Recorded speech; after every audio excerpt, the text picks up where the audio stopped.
The meaning of. 잔타 자나, 자나요 소스, howtostudykorean.com. Below is a list of vocabularies to be used in this lesson. Nouns. 본질, Means essence. 분노, Means anger. 말대답, Means talk back. 수도꼭지, Means tap faucet. 근심, Means trouble fear. 승낙, Means approval consent permit. 야당, Means opposition party. 여당, Means ruling party. 이익, Means benefit profit gain. Verbs.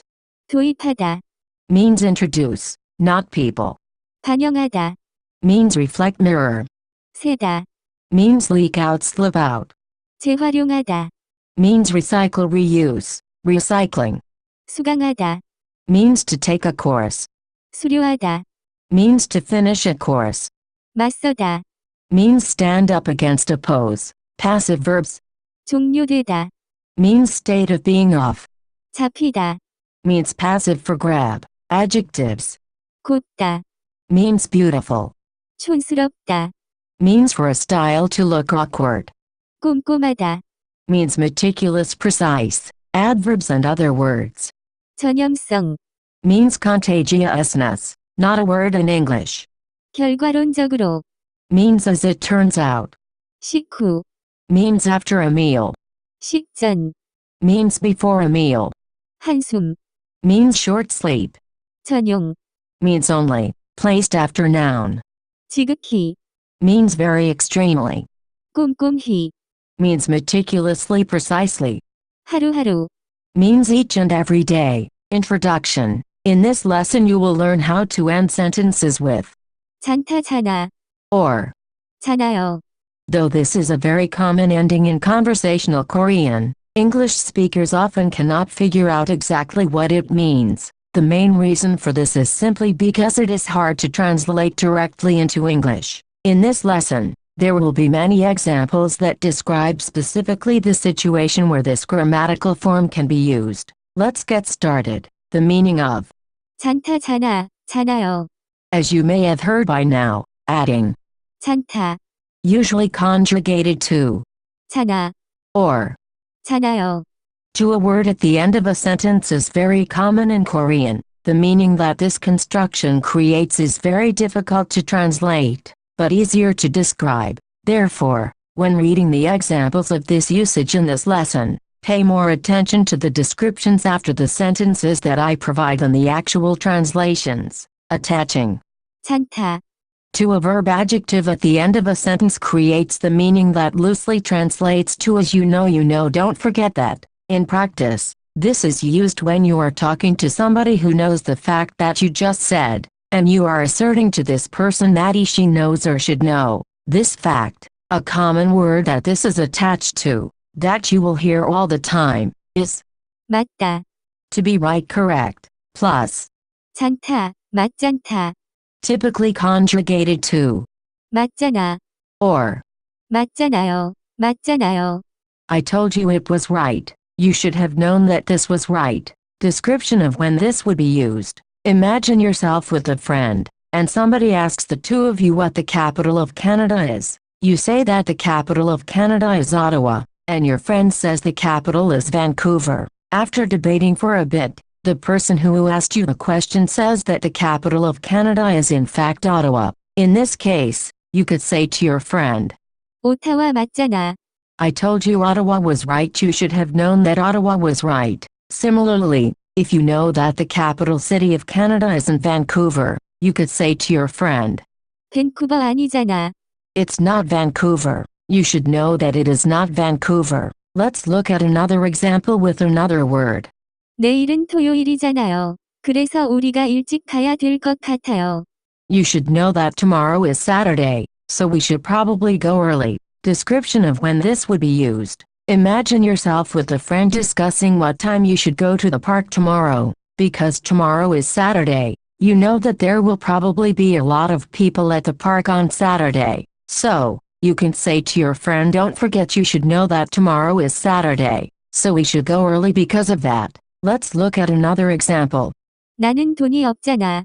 Don't forget that I don't have any money. You should know that I don't have any money. Description of when this would be used. Imagine yourself with your girlfriend but with no money, which I don't recommend, but it could happen if you forget your wallet or something. You tell her that you forgot your wallet and therefore have no money on you. Your girlfriend later asks you to buy her a cup of coffee, to which you can respond, "Don't forget that I don't have any money. You should know that I don't have any money." The important thing to notice here is that you have already told your girlfriend that you don't have your wallet. Therefore, you are telling her a fact that she should already know. Herein lies the subtle meaning that 찬타, has. You are stating something that the listener already should know and you are asserting to that person that they should know this fact already. Let's look at another example. 윌리가 배고프잖아. Willie, my name, is hungry. You should know that Willie is hungry. Don't forget that Willie is hungry. Description of when this would be used. Okay, so my name is actually Willie and I heard this sentence this morning. I will explain the situation of why it was used. I was at my girlfriend's house and we were talking about what we were going to make for lunch. My girlfriend's mother suggested that we make something small, to which my girlfriend's dad responded. 윌리가 배고프잖아.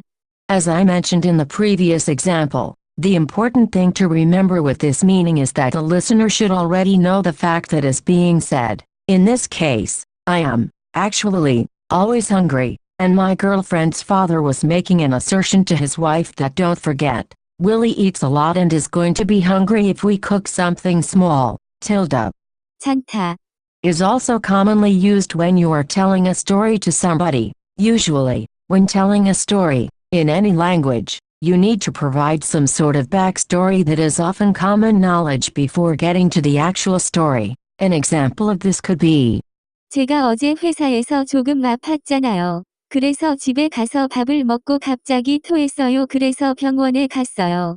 description of when this would be used. Imagine yourself at work the day after you were sick. You are at work, and a co-worker heard from somebody that you went to the hospital last night. He asks why you went to the hospital, and in your response you say, "Remember, don't forget, as you know I was sick at work yesterday. Then, I went home and ate, and suddenly threw up, so I went to the hospital." Notice that in this example as well, the listener should know about the fact that you were sick yesterday. Full stop. A few more things to be aware about before we finish. Notice in the example that 찬타, can be added to verbs, adjectives conjugated into the past tense. It isn't usually attached to words conjugated to the future tense. Using 킷, additional grammatical principles are rarely, if ever, attached to, 찬타, and this form usually ends a sentence. My girlfriend always tells me that adding잖아요.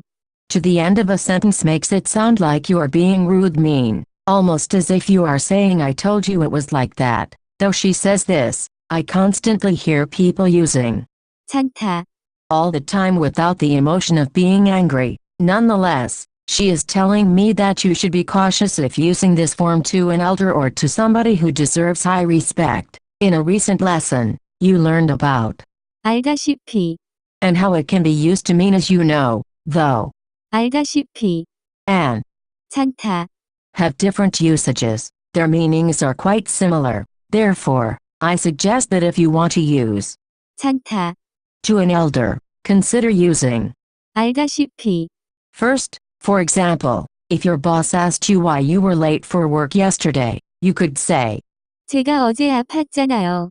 "Don't forget, you should know that I was sick yesterday." But if you say that sentence, you are, in a way, asserting to your boss that she should know that you were sick, which might sound very rude. Instead, you could say, 부장님도 아시다시피 저는 어제 아파서 회사에 늦게 왔어요. "As you know, I was sick yesterday, so I was late." If you said this sentence instead, it would sound much more polite and probably wouldn't get you in trouble. In addition to all of this, 찬타, is commonly attached to. 있다, This construction should not be seen as the meanings of 있다, and 찬타, put together. Instead, 있잖아요. should be thought of as one unit. Left double quotation mark 있잖아요. is commonly used at the beginning of a sentence when somebody is trying to think of what they want to say or if they are indicating that they have something to say. For example, 있잖아. 사람들이 너무 많을까?